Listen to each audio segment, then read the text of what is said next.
सुप्रभात। मैं Satyavant Tiwari PG senior secondary school के माध्यम से आपका इस चैनल में स्वागत करता हूँ। आज हम इस चैनल के माध्यम से पढ़ेंगे कि कैसे एक हिंदी के वाक्य को संस्कृत में अनुवाद किया जा सकता है। अनुवाद करते समय किन किन पहलुओं को हमें विशेष ध्यान में रखना पड़ेगा और किन किन बातों को हमें और अच्छे से जानने की आवश्यकता है। सबसे पहले अगर हम अनुवाद की बात करें तो अनुवाद में हमें जो प्रॉब्लम होती है, हमें जो जिस तरह से समस्याओं को फेस करना पड़ता है, समस्याओं का सामना करना पड़ता है, उन समस्याओं से हम आपको अवगत कराते हैं। जैसे आपने पढ़ा होगा लकार के बारे में। लकार का मतलब, जी हाँ, लकार का मतलब होता है काल। आपने काल के बारे में पढ़ा होगा, तो आपने पढ़ा होगा कि लकार को जब हम लिखते हैं, जैसे कुछ इस तरह से लिखेंगे, इसको पुरुष में लिखते हैं, प्रथम पुरुष,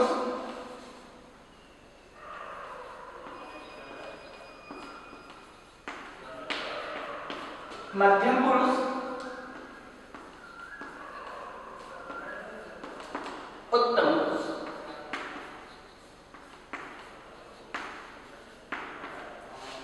ये तीन पुरुषों में लकार विभाजित होता है। ये तीन पुरुष कौन कौन से होते हैं? प्रथम, मध्यम और उत्तम। इसमें वचन क्या होता है? इसमें वचन होता है एक वचन, द्विवचन और बहुवचन।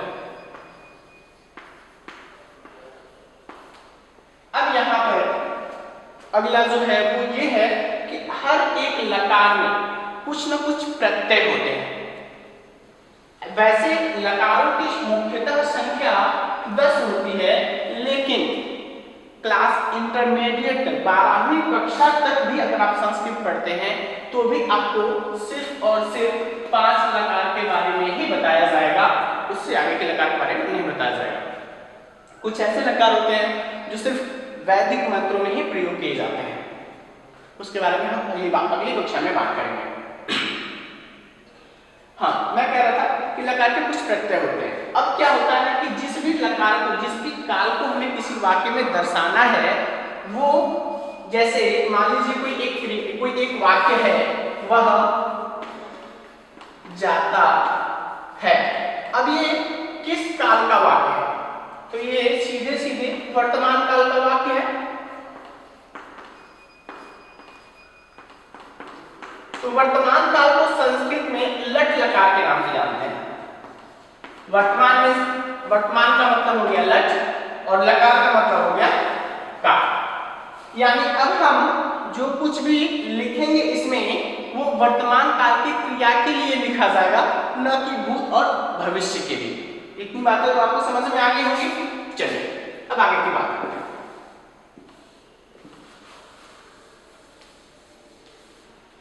वर्तमान काल को लिखने के लिए हमें क्या करना है? इसमें होता है एक प्रत्यय जुड़ता है जिसे हम कहते हैं अति, अतः, अंति,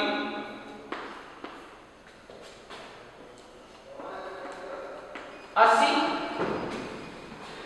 अथः, अथ, आमि, आवह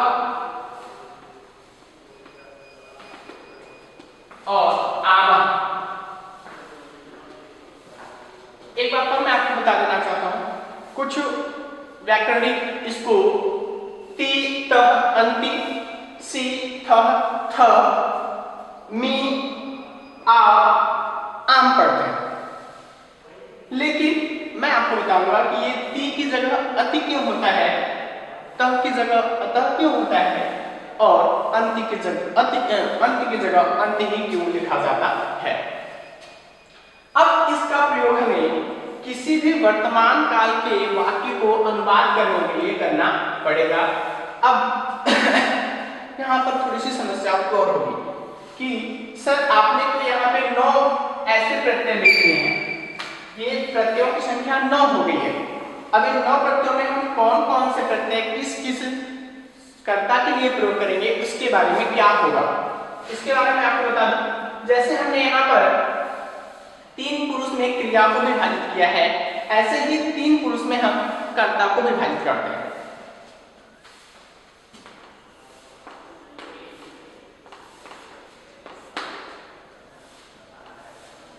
प्रथम पुरुष, मध्यम पुरुष, उत्तम पुरुष, एकवचन, द्विवचन,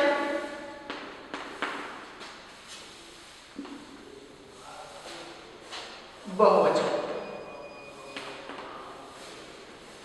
अब इसमें क्या होता है, ध्यान देने योग्य बात है। हमने कर्ता पढ़ा है, हमने इंग्लिश में कर्ता पढ़ा है। इंग्लिश में कर्ता का मतलब होता है सब्जेक्ट। उसमें पढ़ा है सब्जेक्ट को हम 3 पर्सन में डिवाइड करते हैं, first person, second person and third person. First person, second person and third person. He see it, sorry, third person में he she it, second person में you एंड फर्स्ट पर्सन में हम use करते हैं I को। ये होता है इंग्लिश का। अब इसको अगर हम संस्कृत की बात करें तो ये थर्ड पर्सन चला आएगा फर्स्ट पर्सन में और फर्स्ट पर्सन चला जाएगा थर्ड पर्सन में। मतलब पर्सन मींस पुरुष। यहां पर हम बात करें, यहां आ जाते हैं। अभी हमने कहा कि इंग्लिश का जो फर्स्ट पर्सन होता है आई एंड वी, वो संस्कृत का थर्ड पर्सन हो जाता है। थर्ड पर्सन मींस उत्तम पुरुष। अब उत्तम पुरुष में क्या होता है, जैसे आई का मतलब मैं, यू का मतलब, सॉरी, वी का मतलब हम सब होता है। तो यहां मैं लिख देता हूं हम सब। मैं इसको क्लीन कर देता हूं, इरेज कर देता हूं यहाँ पे।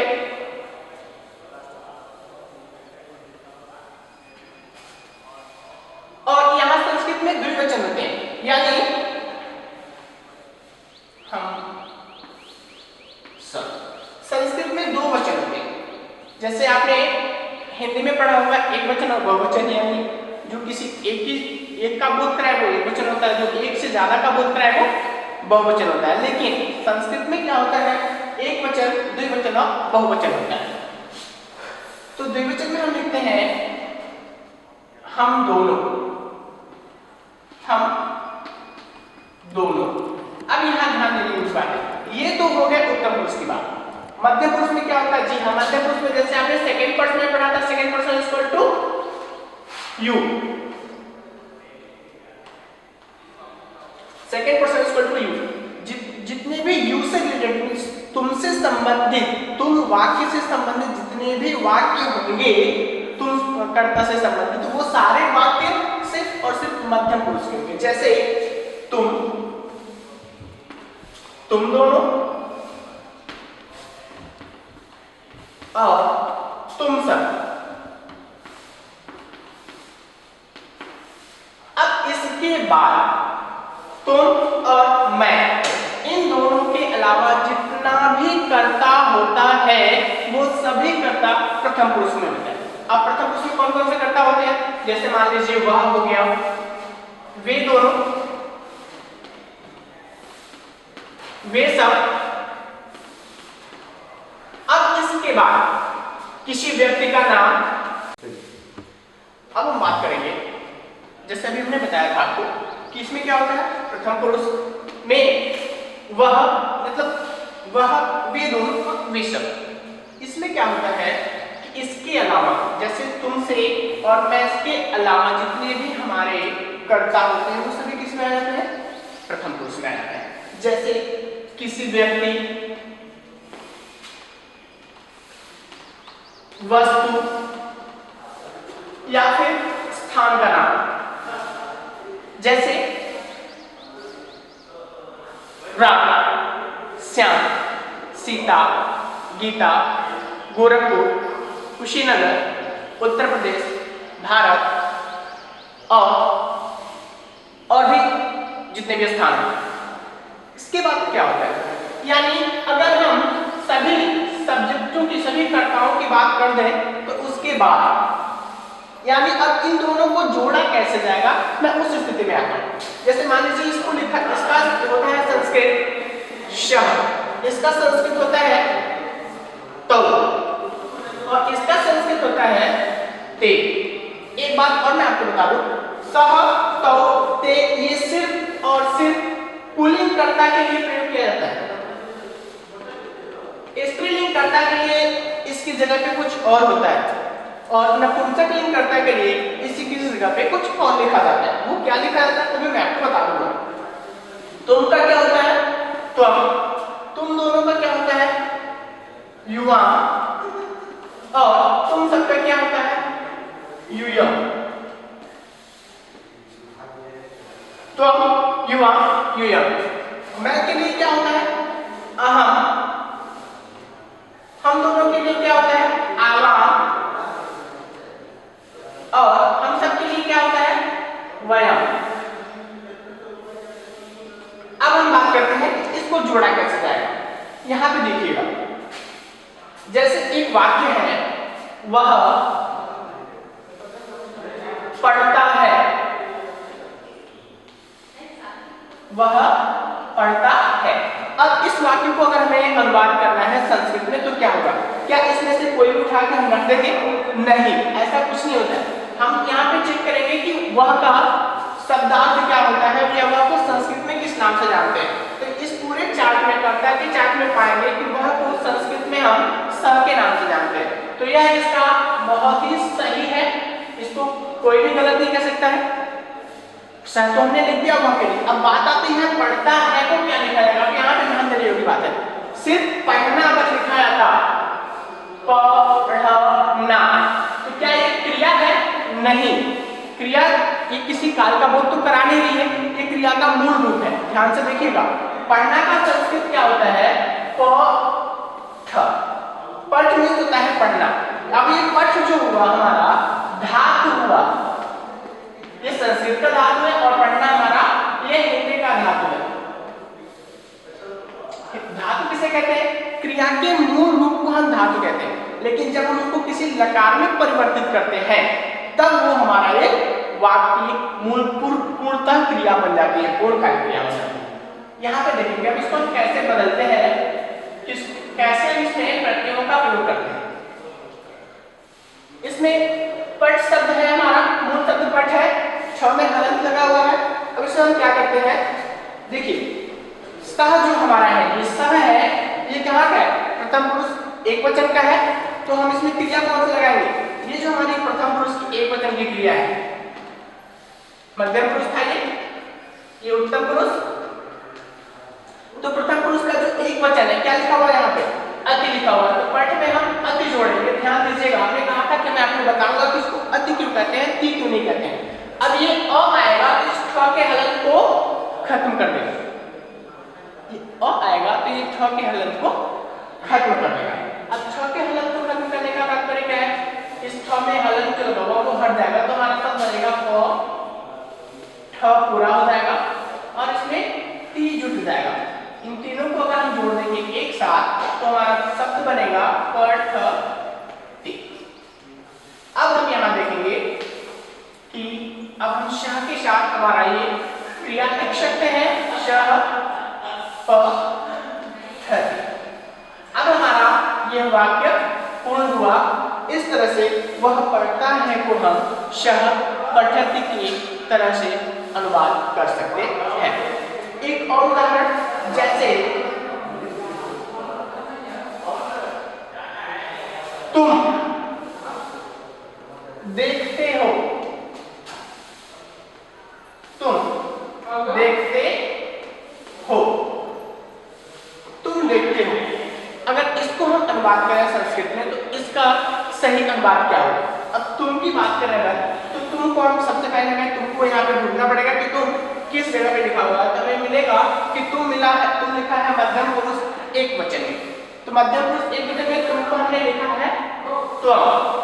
अब बात आती है कि क्या त्वम के लिए भी हम अति का प्रयोग करेंगे, नहीं, त्वम के लिए हम अति का प्रयोग बिल्कुल नहीं करेंगे। क्यों नहीं करेंगे, क्योंकि तो हमारा मध्यम पुरुष के एक वचन का है। किसका है, मध्यम पुरुष के एक वचन का है। तो इस स्थिति में हम आएंगे मध्यम पुरुष में, अपने लकार में आएंगे, वर्तमान काल के लकार में। मध्यम पुरुष एक रुपये में लिखा है 80। अब यहाँ पे देखिएगा, देखने का मूल धातु होता है दृश्य, लेकिन जब हम इसको भविष्य काल यानी लिट लकार के अलावा किसी दूसरे लकार में लिखते हैं तो ये पश्च में बदल जाता है।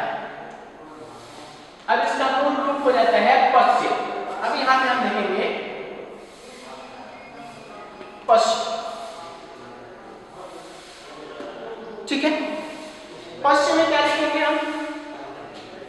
अति लिखेंगे नहीं, द्विवचन का अतः लिखेंगे नहीं, क्योंकि अतः हमारा प्रथम पुरुष का है, अंत भी हमारा प्रथम पुरुष का है। तो किधर कहाँ आएंगे?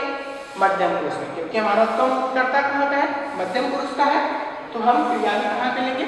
मध्यम पुरुष की क्रिया लेंगे और इसमें हम 80 जोड़ेंगे। तो पश्चिम में हम 80 जोड़ेंगे तो हमारा शब्द बनेगा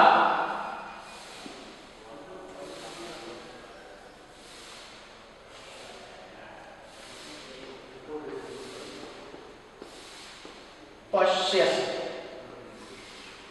इस तरह से हमारा ये अनुवाद भी सही हुआ। एक और उदाहरण लिया जा सकता है यहाँ पे। अगला उदाहरण है उत्तम पुरुष की। जैसे हम शब्द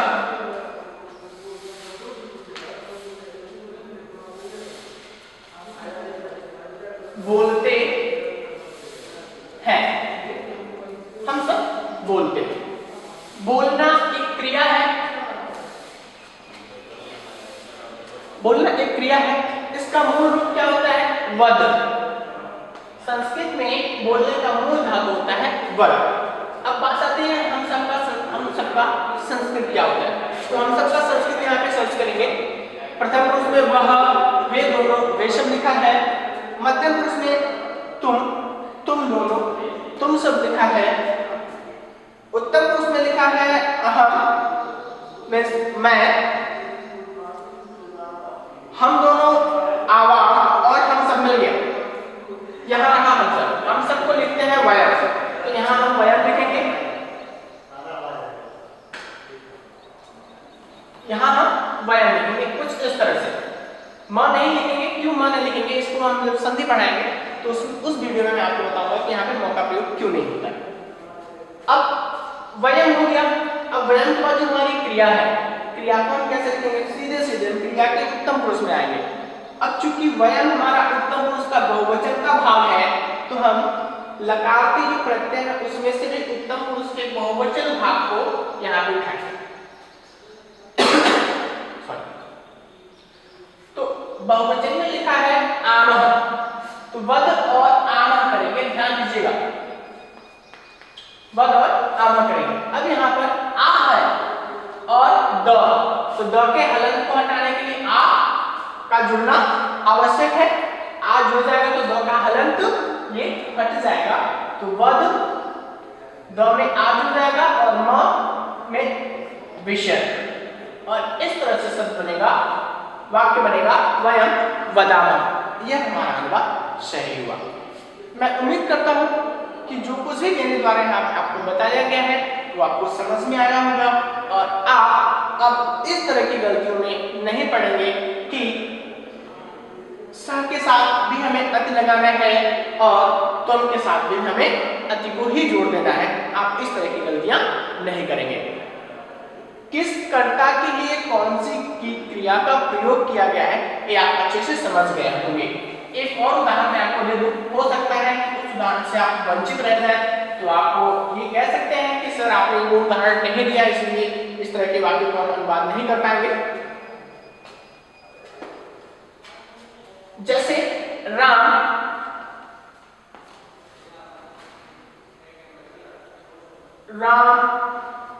जाता है। अब यहाँ पे देखिएगा राम जो है करता है।